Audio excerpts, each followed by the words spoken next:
ఏంది నా భార్య అది మెసేజ్ పెట్టుండదే, డ్యూటీ అయిపోయిందే కూరగాయలు తీసుకొని రండి. మన వాట్సాప్ లో చూసినా కానీ బ్లూ టిక్లు పడవు కాబట్టి చూడలేదని చెప్పేసి సరిపోతుంది.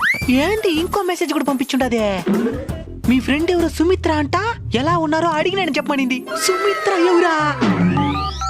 చెప్పండి. ఎవరు మే సుమిత్ర? నంబర్ ఏమని ఇచ్చిందా? సుమిత్ర లేదు, సింతకాయ లేదు. మీరు మెసేజ్ చేసినా చూడనట్టుంటారు కాబట్టి సుమిత్ర అని మెసేజ్ చేసినా ఫోన్ చేస్తారని. కూరగాయలు మర్చిపోకుండా తీసుకురండి. ఆల్రెడీ మార్కెట్ లోనే ఉండా. అవునా? మా కూలి కోమలి కూరగాయలు కొనాలంటే కూడా వచ్చిన. కోమలి ఎవరా? ఎవరితో? ఎవడి? ఎక్కడ?